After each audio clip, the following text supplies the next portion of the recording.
Feliz sábado, queridos hermanos. Feliz sábado. Hay un pueblo de Dios que está reunido aquí en este lugar, ¿no es cierto? Y estamos felices de ser llamados por el Señor, convocados por el Señor en su día, Santo Sábado. Aquí ya son más o menos las 7:30, más o menos, de la noche. Bueno, hay hermanos que a través de las redes sociales nos están siguiendo. Por ejemplo, en Sudamérica, ellos están todavía en la tarde. Están aún en los preparativos para recibir el Santo Sábado. Aquí los preparativos ya pasaron y hemos entrado al día del Señor, el sábado. ¿Cómo lo menciona la palabra de Dios? Acuérdate del día sábado, Éxodo capítulo 20, versículo 8. Acuérdate del día sábado para santificar. Los 6 días trabajarás y harás toda tu obra, mas el séptimo día es de reposo para Jehová tu Dios. No hagas en él, ¿qué cosa? Obra alguna, ni tú, ni tu hijo, ni tu hija, ni tu criado, ni tu bestia, ni tu extranjero que está dentro de tus puertas. ¿Por qué qué? Porque en 6 días Jehová Dios hizo los cielos, la tierra, el mar y todo lo que en ellos hay, y reposó en el día séptimo. Por tanto, Jehová bendijo y santificó el día séptimo, porque en él reposó de la obra que había hecho. Cumpliendo con lo que indica el mandamiento, estamos aquí reunidos en este día especial. Así que, antes de comenzar con el mensaje que nos compete tener en esta oportunidad, permítame por favor hacer una oración, ¿sí? Vamos a postrarnos, vamos a orar y vamos a pedir que podamos oír la voz de Dios. Vamos a orar. Padre nuestro que estás en los cielos, santificado sea tu nombre. Gracias te damos, bendito Señor, por todo lo maravilloso que has hecho, haces y seguirás haciendo por el bien de tus hijos. Señor, por favor, que lo que salga hoy día y se pueda escuchar no sean palabras de hombres. Señor, que sean tus palabras. Padre, hay un pueblo deseoso de conocerte y han aceptado, Señor, tu invitación. Padre, ayúdanos a conocerte y para adorarte también en espíritu y en verdad. En el nombre de Jesús te lo pedimos, Padre. Amén, Señor. Amén.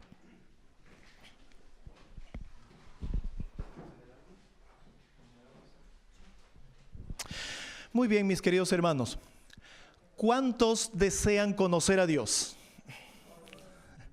¿Están seguros que desean conocer a Dios? Muchas cosas se han dicho y hemos escuchado acerca de conocer a Dios, ¿sí? Muchas cosas se han dicho. Yo estoy seguro que tiempo atrás tú también tenías una idea de lo que era conocer a Dios. Inclusive yo estoy seguro que alguno, aunque sea en una ocasión, hemos escuchado de que es imposible o difícil conocer a Dios, ¿no? No sé si han escuchado eso. Yo he escuchado esto en algunas ocasiones. Pero a nosotros no nos interesa saber lo que dice el hombre. A nosotros nos interesa saber lo que dice Dios mismo. ¿No es cierto? Y la palabra de Dios es verdad. Y nuestra fe debe estar basada siempre en un escrito está. Algunos han pensado posiblemente que conocer a Dios tiene que ver con saber de Dios, y se han confundido con respecto a esto. Muchos saben de Dios y muchos han hablado una y otra cosa acerca de Dios y hasta de quién es Dios. Pero estas cosas que se han escuchado, que quizás nosotros hemos dicho anteriormente o en el pasado, ¿son correctas? ¿Son verdaderas? Eso es lo que nosotros vamos a ver en esta noche, Dios mediante. Y también, queridos hermanos, la pregunta importante en la cual necesitamos desarrollar, y ya les voy diciendo, y van a tener ustedes que responderla en sus mentes, ¿ok? ¿Conocen a Dios? ¿Conozco en verdad a Dios? ¿Cómo saber si en verdad conozco a Dios. Cuán importante, cuán trascendente es llegar a conocer a Dios. En la misericordia del Señor vamos a ver esto en esta noche. Y vamos a ver un primer versículo. Vamos a abrir nuestras Biblias en lo que dice Primera de Juan capítulo 4, versículos 20 y 21. Y esto, para, queridos hermanos, nos sirva o nos vaya mostrando, ¿sí?, una respuesta para nosotros. Es importante evaluarnos, es importante autoanalizarnos. Y la palabra de Dios nos va a ayudar en este sentido. Primera de Juan capítulo 4, versículos 20 y 21 dice: si alguno dice yo amo a Dios y aborrece a su hermano, ¿qué cosa? Es mentiroso, porque el que no ama a su hermano a quien ha visto, ¿cómo puede amar a Dios a quien no ha visto? Y nosotros tenemos este mandamiento de que que el que ama a Dios, ame también a su hermano. ¿Y esto qué tiene que ver con llegar a conocer a Dios? Tiene mucho que ver, mis hermanos. Y lo vamos a ver en el desarrollo justamente del mensaje. Pero vamos cogiendo la idea de lo que la palabra de Dios dice.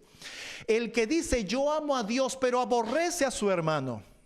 La palabra de Dios también menciona: no os engañéis. Dios no puede ser burlado. ¿Sí? Dios no puede ser burlado. Si bien es cierto, también la palabra de Dios menciona que de la abundancia del corazón habla la boca. Y también Cristo mencionó que por sus frutos los conoceréis. Nosotros podemos entonces, haciendo uso de la inspiración, de la sabiduría que encontramos en la inspiración, poder conocer y poder ver qué cosa o quién es verdadero y quién no es verdadero. Entonces estamos viendo que hay una ligación íntima en el asunto de amar a Dios, y que se refleja para nosotros los seres humanos aquí en la tierra. ¿Qué cosa? Amar a mi prójimo. ¿Sí? Más o menos es esta relación. ¿Pueden ver? ¿Sí? Amo a Dios. Si amo en verdad a Dios, entonces tengo también amor por mi prójimo. ¿Sí? No puede ser que yo aborrezca a mi prójimo y ame a Dios. Eso no existe. O que diga que no creo en Dios, que no amo a Dios, pero sí amo a mi prójimo. Eso tampoco es cierto. ¿Se entiende este asunto? Así que está resaltando aquí el punto acerca de el amor. Y vamos a ver esto de manera maravillosa más adelante. Vamos a ver algunos versículos que nos van a ayudar a respondernos si es que en verdad nosotros conocemos o no a Dios. Gálatas capítulo 5, versículos 19 al 21. Dice: y manifiestas son las obras de la carne, que son ¿qué cosa? Obras de la carne, no son las obras del Espíritu, son obras de la carne. ¿Cuáles son estas? Adulterio, fornicación, inmundicia, lascivia, idolatría, hechicería, enemistades, pleitos, celos, iras, contiendas, disensiones, herejías, envidias, homicidios, borracheras, desenfrenos y cosas semejantes a estas, de las cuales os denuncio, como también ya os denuncié, que los que hacen tales cosas no heredarán el reino de los cielos. Vamos a ver un grupo de versículos que nos van a ayudar a responder el hecho de que si conocemos o no a Dios.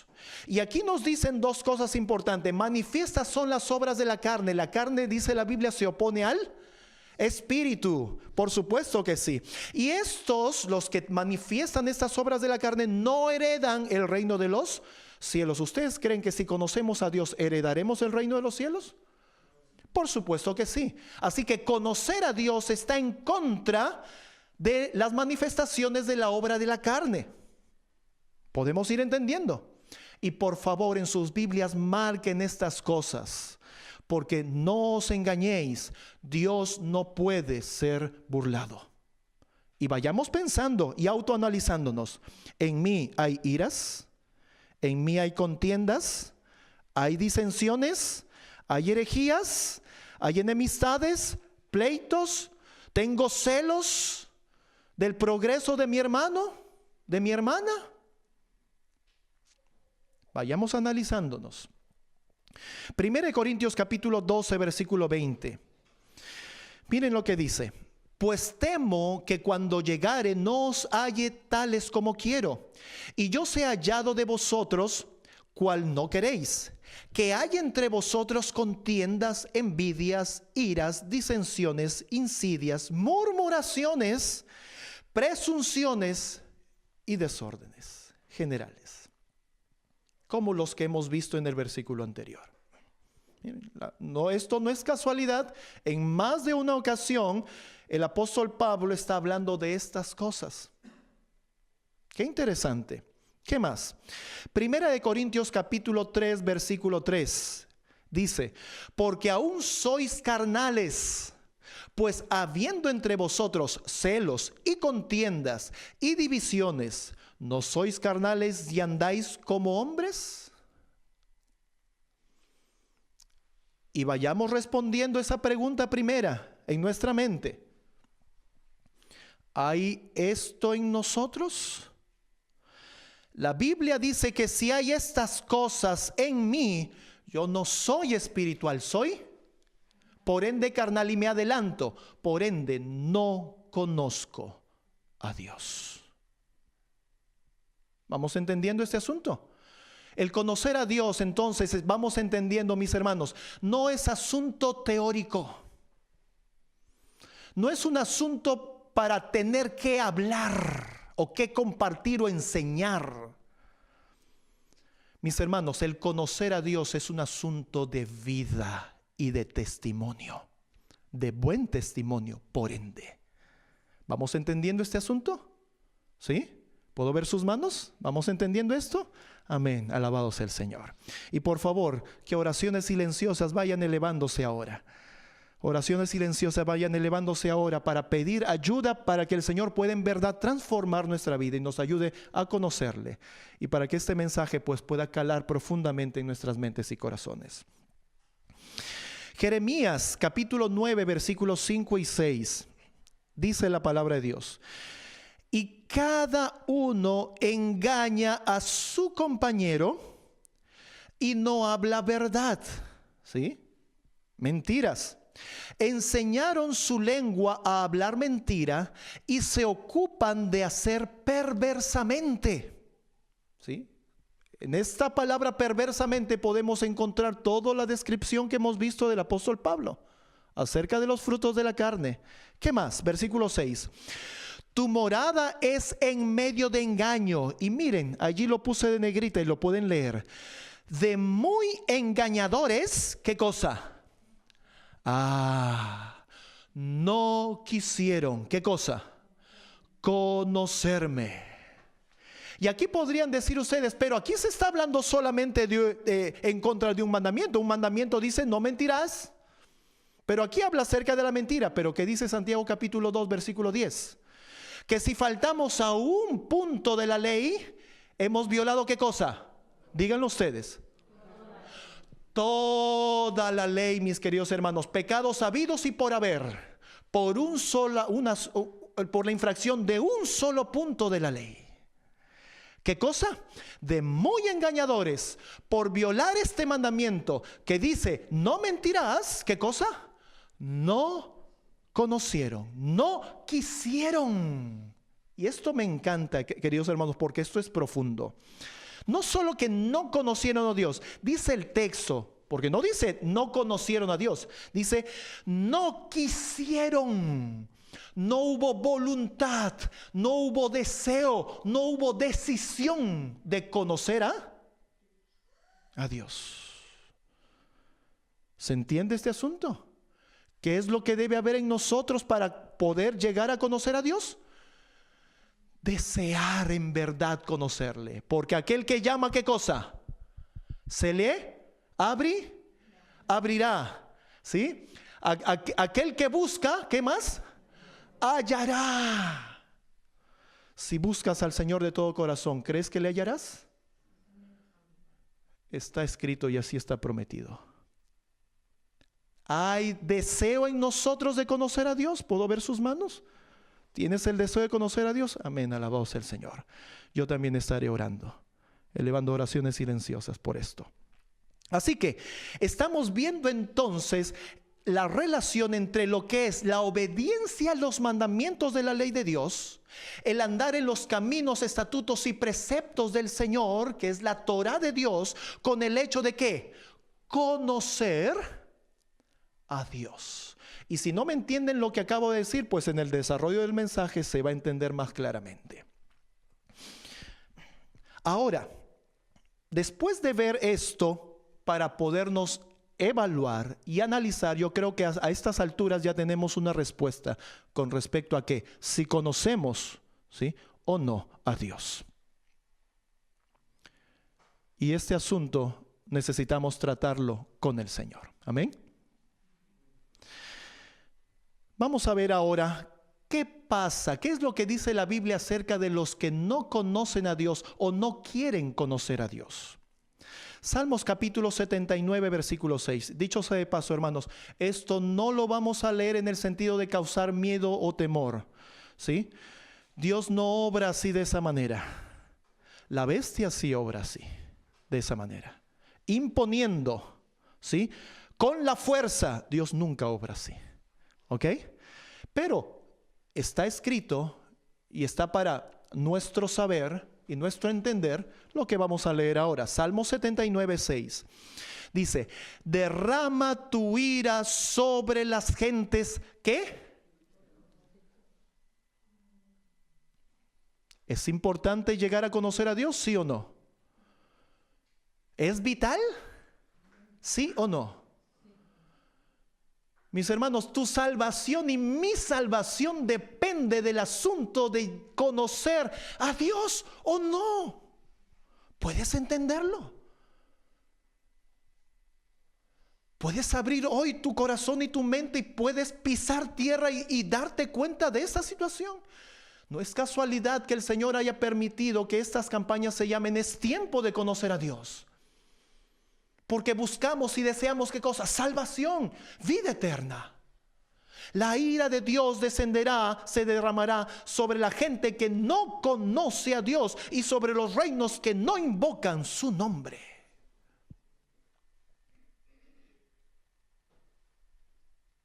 Jeremías capítulo 10, versículo 24.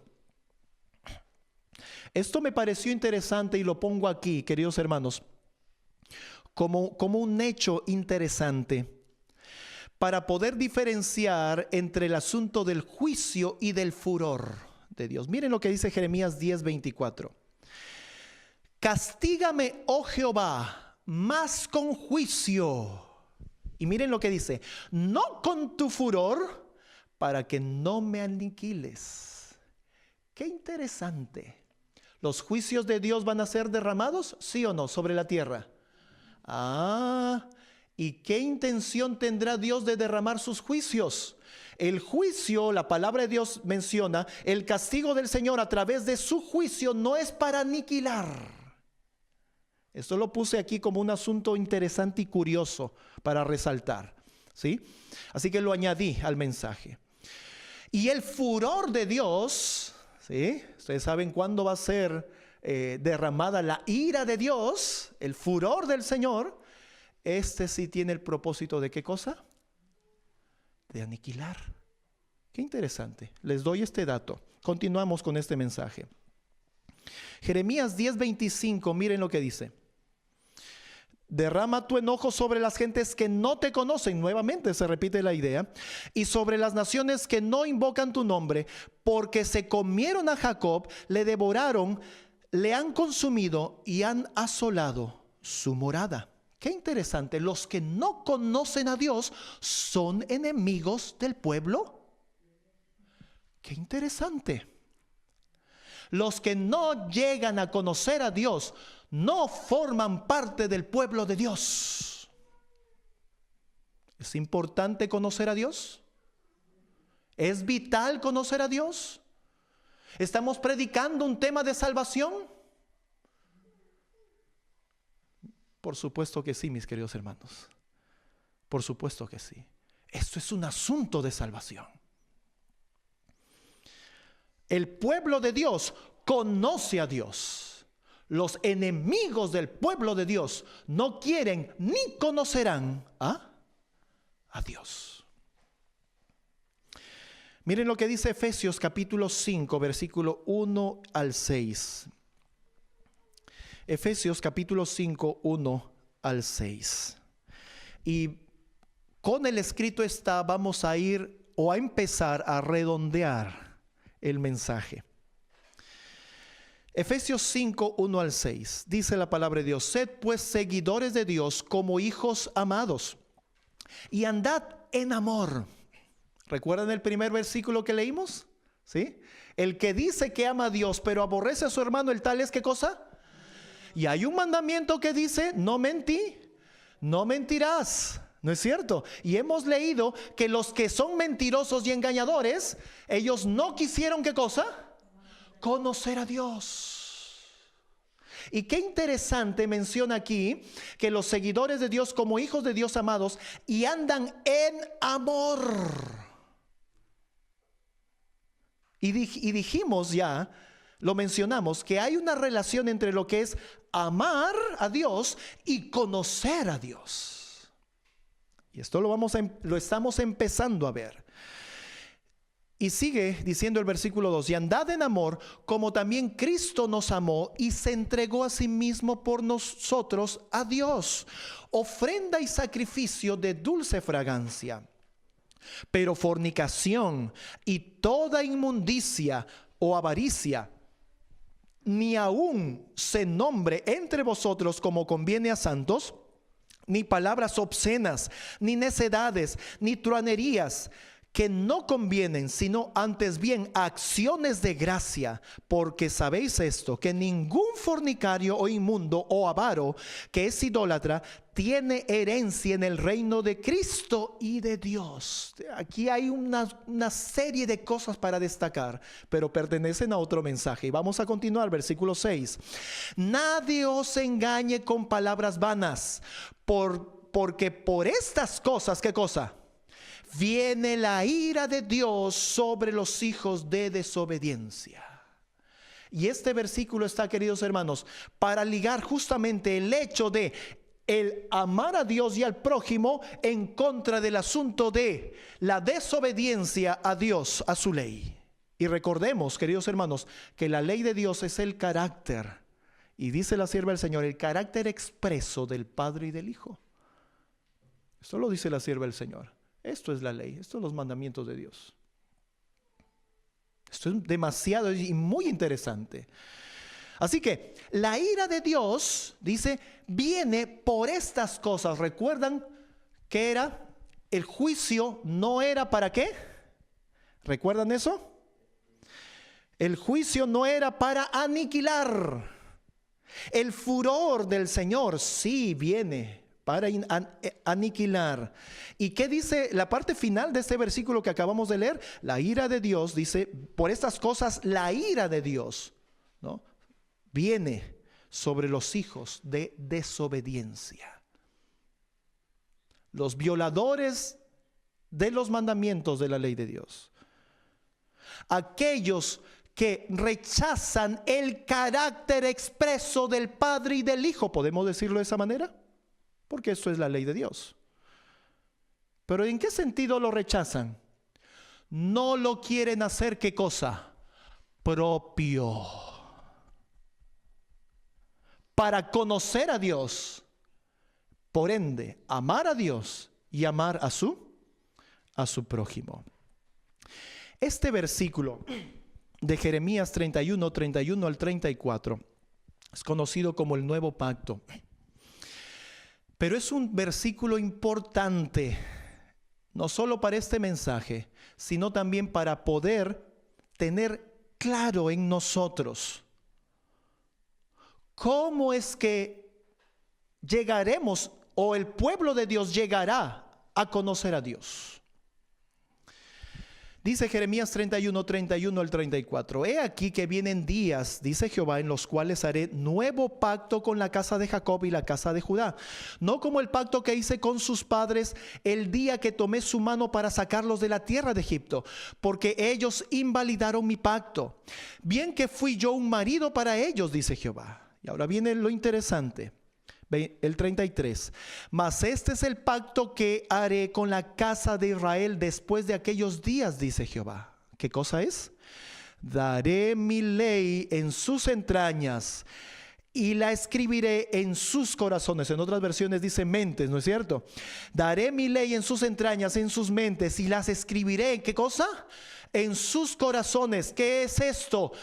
¿Cómo es esto? ¿Cómo se produce esto?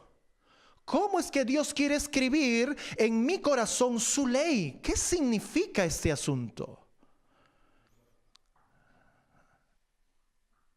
Mis queridos hermanos, ¿qué significa este asunto? Hay una cita de la sierva del Señor que no tengo ahora para presentarles, pero dice lo siguiente, que Cristo era tanto la ley como el evangelio.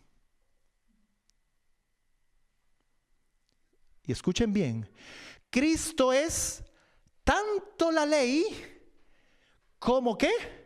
El evangelio. Jeremías 31 me dice que Dios va a dar su ley en mi interior. La va a escribir en mi corazón. ¿Qué cosa? ¿Va a poner letras? ¿Va a abrir aquí? ¿Va a poner letras? No. Porque la letra mata, mis queridos hermanos. ¿Qué cosa vamos a recibir? La letra mata más que cosa. Amén. El Espíritu vivifica. Eso es escribir la ley de Dios en mi corazón. Eso es que la ley de Dios es... dará el Señor su ley en nuestras entrañas, en nuestra mente. La escribirá en nuestros corazones.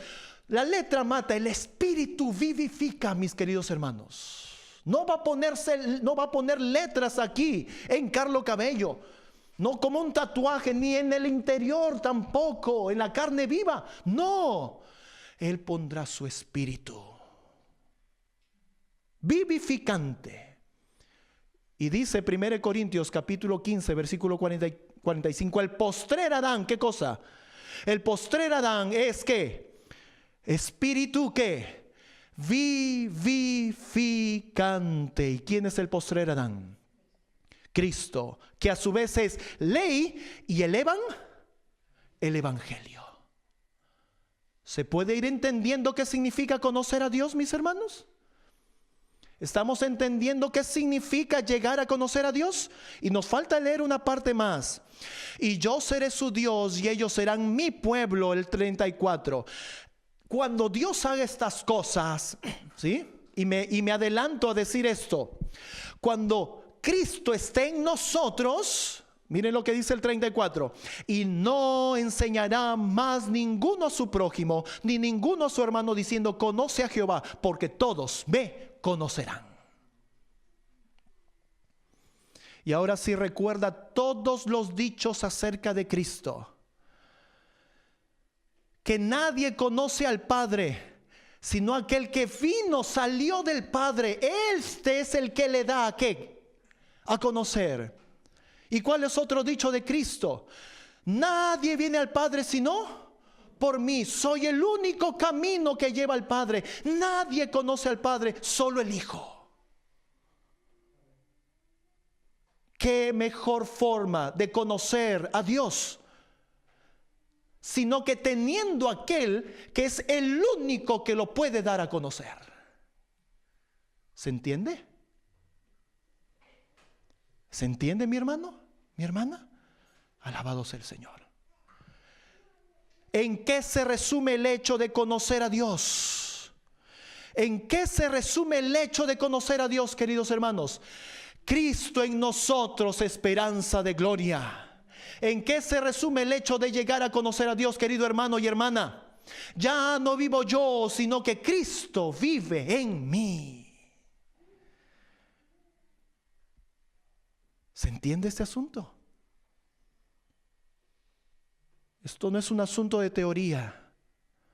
Esto no es un asunto doctrinal así, mis hermanos. Esto es un asunto de vivencia. Esto es un asunto real. No es un asunto filosófico. Esto ocurrirá así como el Señor lo ha determinado. Este es el misterio que estaba encerrado, y el Señor no se lo dio a los sabios y se lo dio a los niños. Esto era lo que era locura para los griegos y tropiezo para los judíos. ¿Quién? Cristo. Los mismos discípulos no podían comprender, dice la sierva del Señor, cómo Cristo se manifestaría a ellos y sería invisible al mundo. Ellos no habían comprendido la manifestación espiritual de Cristo. La letra mata, mas el espíritu vivifica. ¿Y quién es el que nos vivifica? Alabado sea el Señor. Cristo nos da vida. Cristo nos vivifica. Por ende, Él es el espíritu vivificante, el postrer Adán. Amén. Esto que acabamos de ver, se junta en lo que menciona Primera de Juan capítulo 4. Primera de Juan capítulo 4, versículo 7. Vamos a leer hasta el 16 y parte por parte, ¿ok? Y luego vamos a ver unas citas del espíritu de profecía. Primera de Juan capítulo 4, versículos 7 al 16. Dice: amados, amémonos unos a otros, porque el amor es de Dios. ¿Es tuyo el amor? No. El amor es inherente a nosotros los seres humanos. La Biblia dice que nuestro corazón va de continuo hacia el mal. ¿Es qué cosa? Perverso. Es malo. ¿Quién lo conocerá? Eso es lo que somos tú y yo. ¿Sí? Sin Dios. ¿Se entiende? Amados, amémonos unos a otros, porque el amor es de Dios. Todo el que ama es nacido de Dios. ¿Y qué cosa? ¿Qué? Conoce a Dios. El que no ama. ¿Podemos leerlo juntos? Y decirlo juntos. El que no ama, ¿qué? No conoce a Dios, porque Dios es amor. Qué tremendo dicho. Habíamos mencionado el hecho, el primer versículo que vimos, que dicho sea de paso también es Primera de Juan capítulo 4. El asunto del amor estaba relacionado con el conocer a Dios. ¿Por qué? Porque el que no ama no conoce a Dios. Pero esto se manifiesta también, y lo vamos a ver, que aquel que dice que ama a Dios y aborrece a su prójimo, el tal es ¿qué cosa? Mentiroso. Y la verdad no está en él. Y aquel que era mentiroso, dice, o los que mentían, dice, no quisieron, ¿qué cosa? Conocer a Dios. Qué interesante. La siguiente diapositiva, Primera de Juan capítulo 4, 9 al 12. Estamos siguiendo la lectura solamente. En esto se mostró el amor de Dios, se manifestó para con nosotros. ¿De qué manera? En que Dios envió a su Hijo unigénito al mundo para que vivamos por Él. Ahora voy a hacer una pausa aquí. Porque cada vez que hemos leído que el Padre envió al Hijo, viene a nuestra mente el hecho de que Cristo vino a nacer como un niño indefenso aquí en este mundo. ¿Sí? ¿Eso viene a nuestra mente rápidamente? ¿Sí o no? Por supuesto que sí. Pero vamos a leer ahora que no es y no lo tengo en diapositivas, pero tenemos nuestras Biblias, ¿amén? Tenemos nuestras Biblias. Vamos a ver ahora que no es solo la única vez que el Padre envía al Hijo. Dice, Él allá al mundo, y leo nuevamente el versículo 9, en que Dios envió a su Hijo unigénito al mundo para que vivamos por Él. Para que vivamos por Él. Aquí no está diciendo... Y luego menciona en el 10 una cosa más específica, pero voy a leer ahora, y les invito a abrir sus Biblias, por favor. Hechos capítulo 3, versículo 26. Es un versículo que me encanta.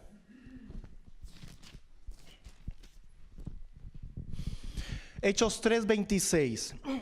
Y leyéndolo, vamos a hacer una línea de tiempo en nuestras mentes, ¿ok? Dice, a vosotros primeramente Dios, habiendo que resucitado a su Hijo Jesús. Ok, en nuestra línea de tiempo mental vamos a poner un punto, y ese punto es la resurrección de Cristo. El Padre resucita al Hijo. Se supone que un punto anterior a este es que Cristo muere, ¿no es cierto? Y un punto posterior a este es que el Hijo va a la diestra, asciende a la diestra del Padre. Esto las Escrituras lo mencionan, ¿sí o no? Amén. Muy bien. Teniendo en cuenta este contexto, entonces leemos nuevamente. A vosotros primeramente Dios, habiendo resucitado a su Hijo Jesús, le envió para que os bendijese al convertirse cada uno de su maldad. Y yo les pregunto, ¿qué enviar del Padre al Hijo es este? Y por favor, no me digan cuando nació de María. ¿Y saben por qué? Si han hecho su línea de tiempo mental y han puesto el punto allí, que después de resucitar el Padre al Hijo, el Padre vuelve a hacer ¿qué cosa? ¿Qué? Allí en la parte de atrás no escucho. ¿Qué? ¿Qué cosa, hermano Alexis? Alabado sea el Señor. Alabado sea el Señor. Después que el Padre resucita al Hijo, el Padre vuelve a enviar al Hijo para bendecir, ¿qué cosa? Para que os bendijese al convertirse cada uno de su maldad. Así que cuando leemos primera de Juan capítulo 4, el versículo 9, y cuando dice Dios envió a su Hijo unigénito al mundo, no solamente por el hecho de haber nacido de María, sino que también el Padre vuelve a enviar al Hijo después que Cristo muere, resucita y asciende al cielo.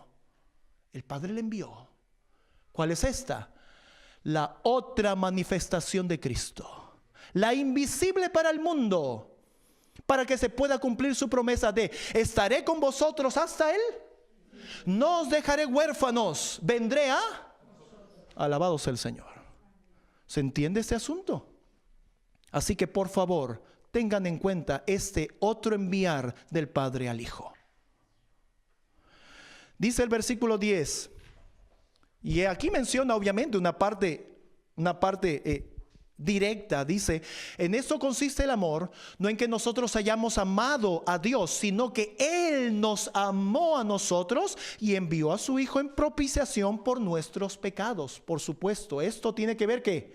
Con la primera venida de Cristo, para vivir como hombre y entregar su vida, el divino, humano, Hijo de Dios. Versículo 11, amados, si Dios así nos ha amado, debemos también nosotros amarnos los unos a los otros. ¿Y por qué yo tengo que amar? ¿Y por qué yo tengo que amarte y tú me tienes que amar? ¿Por qué si somos parte del pueblo de Dios tiene que haber este vínculo de amor? ¿Por qué? Porque el Padre ha enviado al Hijo, pues. ¿Se entiende? Esta es la razón para que tú y yo nos podamos amar. El Padre ha enviado ¿a qué?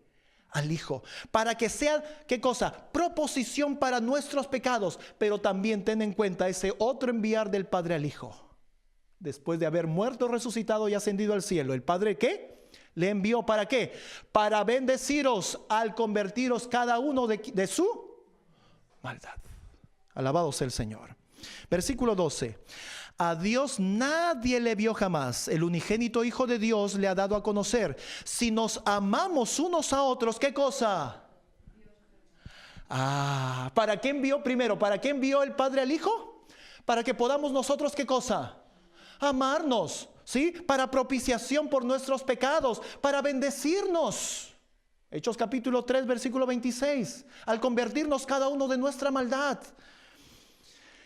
Y así dice, si nos amamos unos a otros, ¿sí? Miren, el Padre ha enviado al Hijo. Si tú tienes a Cristo y yo tengo a Cristo, nos amamos. Entonces, ¿qué significa? Dios permanece en... alabado sea el Señor. Y ahora vamos a entender una parte de lo que dice Juan capítulo 14. ¿Sí?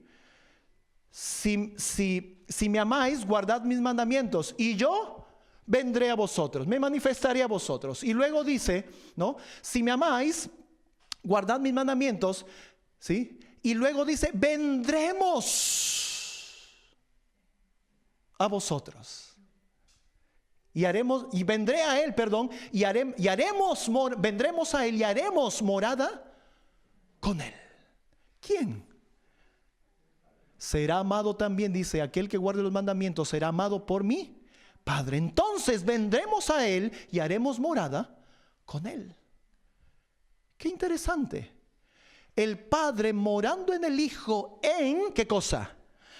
Así Dios permanece en nosotros. ¿Por qué no de otra manera? Porque tú y yo hemos pecado y hemos sido destituidos de la gloria de Dios. Y por esto el plan de salvación puesto a correr y puesto a rodar para que Cristo cumpla esta función como la escalera. Y así sea Él nuestro abogado e intercesor e intermediario para con Dios, pero también sea intermediario para el Padre. Porque la escalera no solo sube, mis hermanos. Hemos visto este asunto de la intercesión de Cristo como para poder llegar a Dios. Pero pocas veces lo hemos visto, el hecho que la escalera también baja. Y es el Padre viniendo ¿a qué? Y solo a través y por medio de Cristo. Para eso envió el Padre al Hijo. Y le volvió a enviar. Y hoy, si tú quieres, está en ti. El Hijo está en ti. Y si el Hijo está en ti, el Padre que mora en el Hijo está en ti. Amén.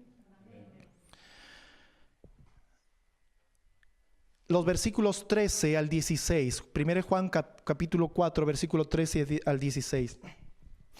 En esto conocemos que permanecemos en Él. ¿De qué manera? Sabemos que permanecemos en Dios y Dios en nosotros. ¿De qué manera?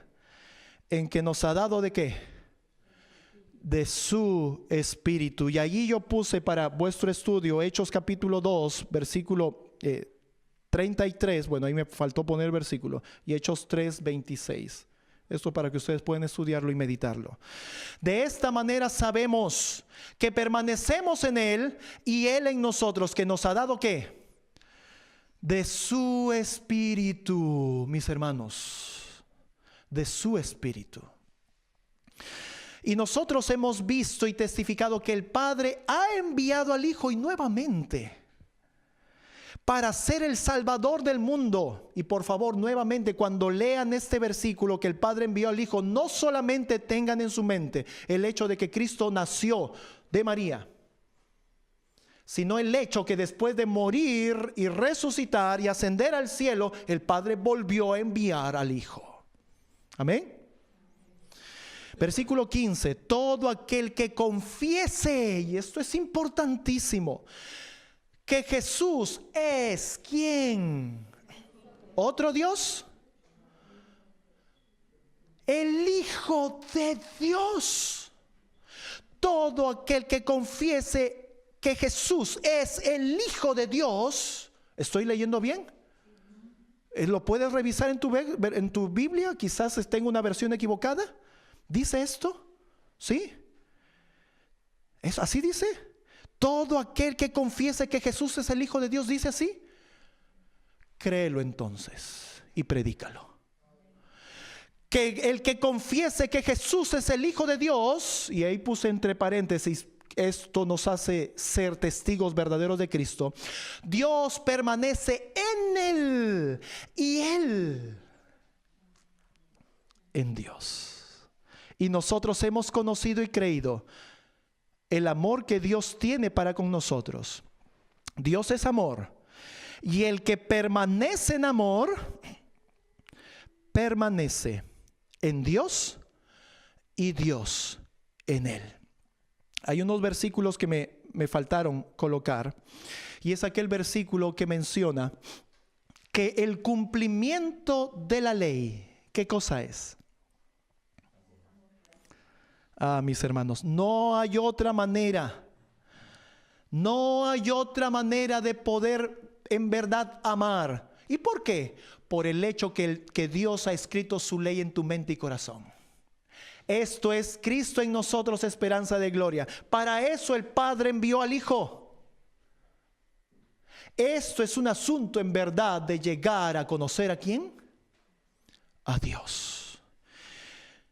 Y ahora vamos a ver, porque es necesario ver unas citas del Espíritu de Profecía.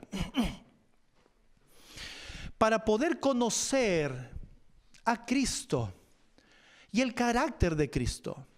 ¿Recuerdan lo que Cristo dijo?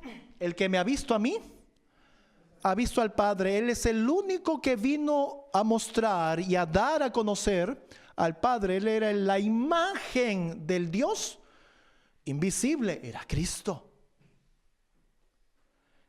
Y vamos a apreciar ahora el carácter de Cristo. ¿Y por qué en este mensaje necesitamos apreciar el carácter de Cristo?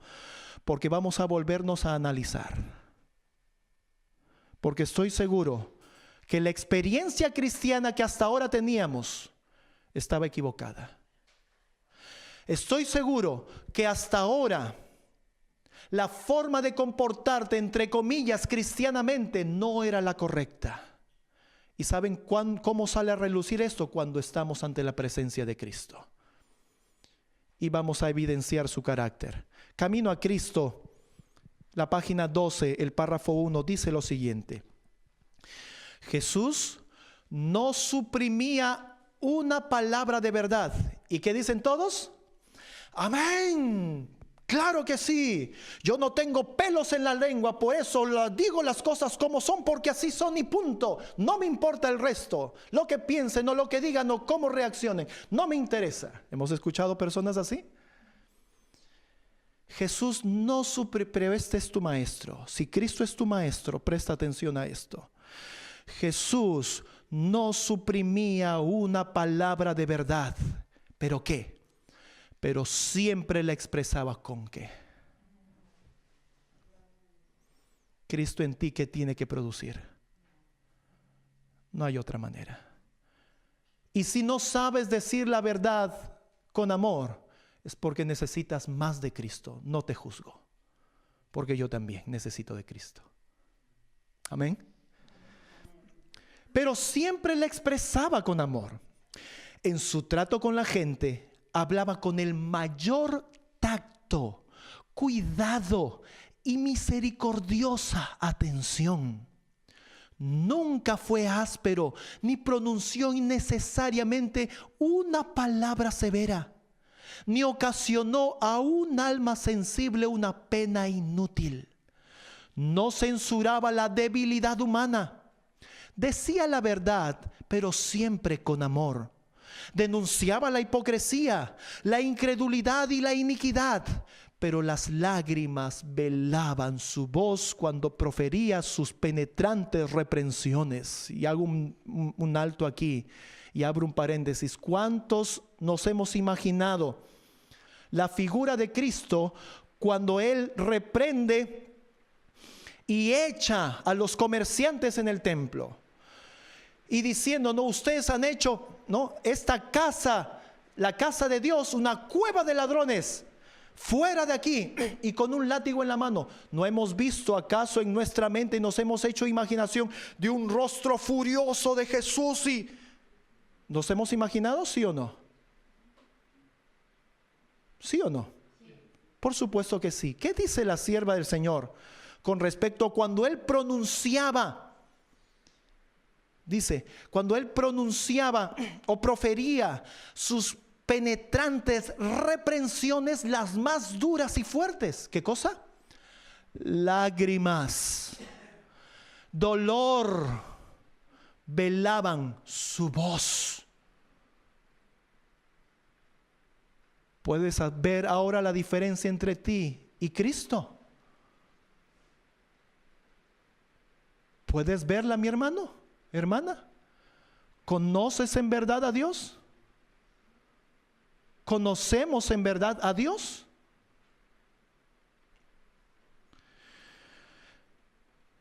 Lloró sobre Jerusalén, la ciudad amada, que rehusó recibirle a él, que era el camino, la verdad y la vida.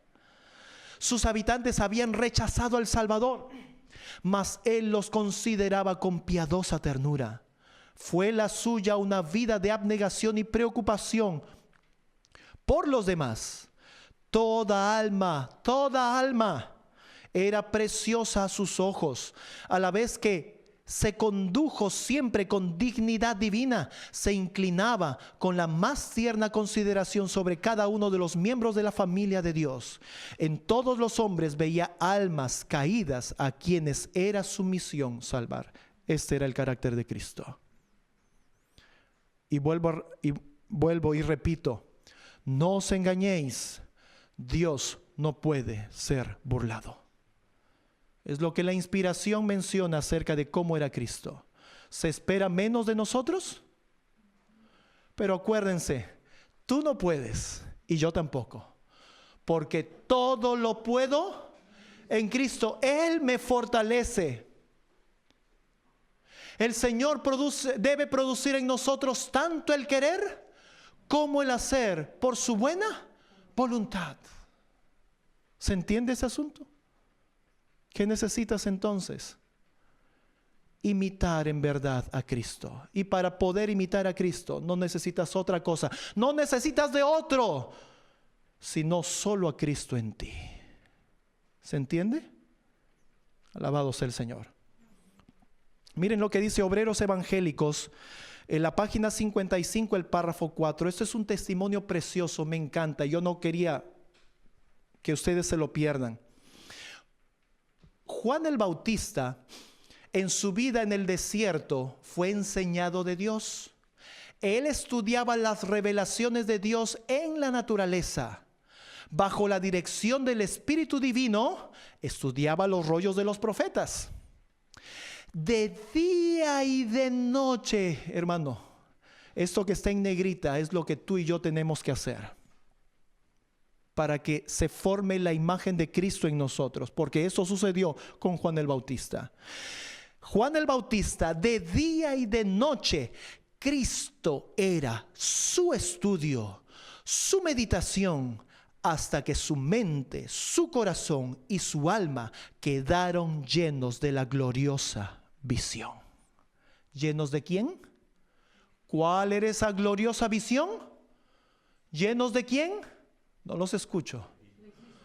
Mis hermanos, lleno. Juan el Bautista estaba lleno de Cristo.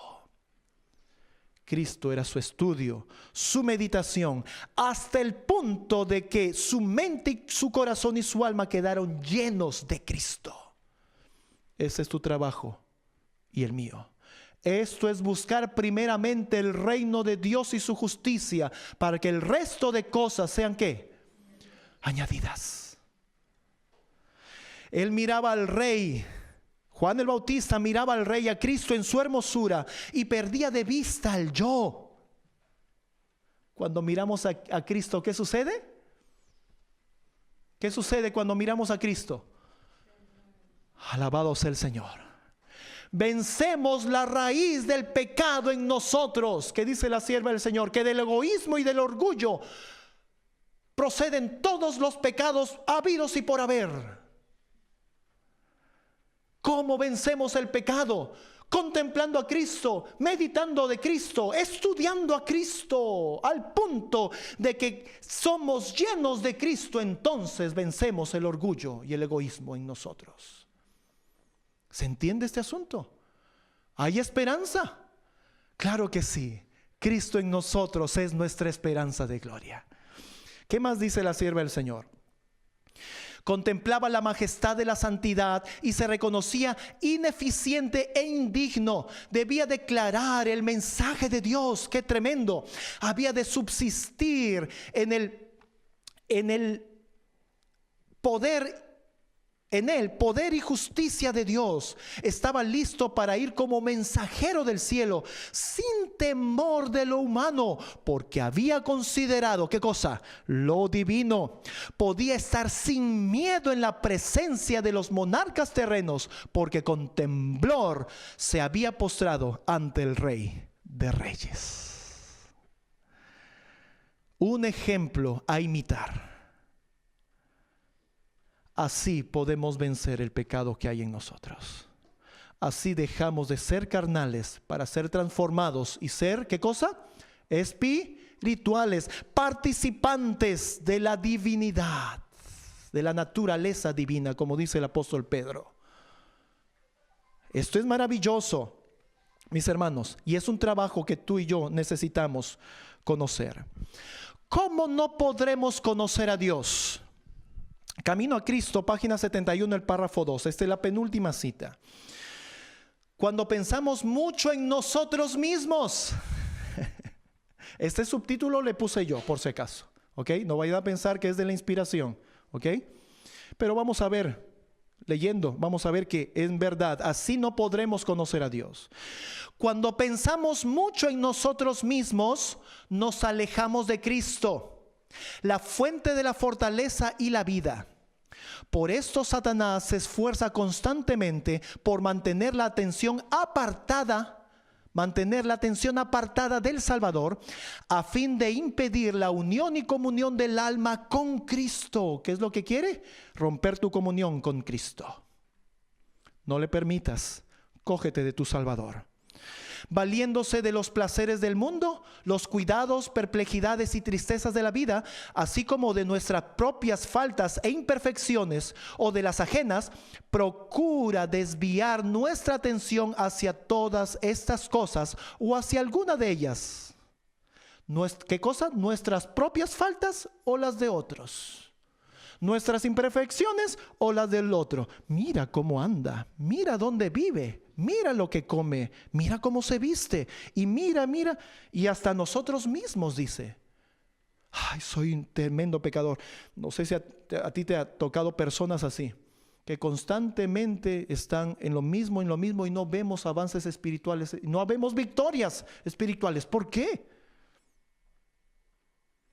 Porque no hay una íntima relación con el Señor. Mirándonos a nosotros mismos, dejamos de ver a Cristo. Mirando al prójimo, dejamos y perdemos tiempo en lugar de ver a Cristo. ¿Se entiende? ¿Qué más? Con demasiada frecuencia logra que muchos realmente concienzudos y deseosos de vivir para Dios se detengan en sus propios defectos y debilidades. No pases tiempo mirando tus defectos y debilidades y separarlos así de Cristo. Espera obtener la victoria.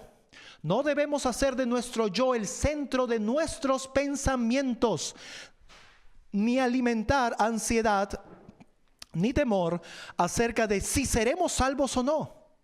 Todo esto desvía el alma de la fuente de nuestra fortaleza. Encomendemos a Dios la custodia de nuestras almas y confiemos en Él. Hablemos del Señor Jesús y pensemos en Él. Piérdase en Él nuestra personalidad. Desterremos toda duda.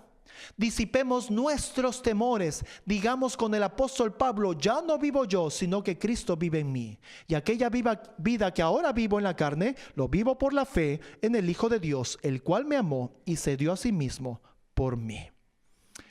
De esta manera, queridos hermanos, mirándonos a nosotros mismos y mirando a nuestro prójimo, no podremos conocer a Dios. Por ende, no seremos transformados, no heredaremos el reino de los cielos. Y la última cita que tenía para compartirles. Esto es un trabajo que necesitamos hacer. Camino a Cristo, página 70, párrafo 1 y 2. Cada mañana, conságrate a Dios por ese día. Somete todos tus planes a Él para ponerlos en práctica o abandonarlos, según te lo indicare su providencia. Podrás así poner cada día tu vida en las manos de Dios y ella será cada vez más semejante a la de Cristo. Esto es el ya no vivo yo, sino que Cristo vive en mí. Esto es el conocer a Dios. Cristo en nosotros, esperanza de gloria. Esto es, mis hermanos. ¿Qué más? La vida en Cristo es una vida de reposo. Tal vez no haya éxtasis de los sentimientos, pero debe haber una confianza continua y apacible. Tu esperanza no se cifra en ti mismo, sino en Cristo. Tu debilidad está unida a su fuerza, tu ignorancia a su sabiduría, tu fragilidad a su eterno poder. Así que no has de mirar a ti mismo ni depender de ti, sino mirar a Cristo. Piensa en su amor, en la belleza y perfección de su carácter, Cristo en su abnegación, Cristo en su humillación, Cristo en su pureza y santidad, Cristo en su incomparable amor. Tal es el tema que debe contemplar el alma. Amándole, imitándole, dependiendo enteramente de Él, es como serás transformado a su semejanza. ¿Y qué es esto? Ser transformados a la semejanza de Cristo. Cristo en nosotros, esperanza de gloria. La imagen de Cristo formado en nosotros. Esto, mis queridos hermanos, es conocer a Dios. Y esta es la forma de poder conocerle. Espero en el nombre del Señor que este mensaje cale profundo en vuestros corazones y sirva realmente para hacer un alto a nuestra experiencia cristiana. Experiencia, no sé si de victorias o de fallas continuas, no lo sé, pero algo sí te digo en el nombre del Señor. Sin Cristo no hay salvación. Sin Cristo no hay esperanza de vida eterna. Así que busca a Cristo. Él quiere hacer en tu vida lo que tú quisieras, pero por la imposibilidad de la carne y por el pecado no lo puedes hacer. ¿Cuántos en esta noche quisieran entregar sus cargas al Señor? ¿Cuántos en esta noche quisieran decirle: Señor, hasta hoy no te conocí, pero ahora no solo sé que te puedo conocer, sino también sé cómo conocerte? ¿Podemos decirle esto en el Señor? ¿Cuántos dicen amén? Mis queridos hermanos, solo Cristo en nosotros produce esto en nuestras vidas. Así que, ¿qué esperas?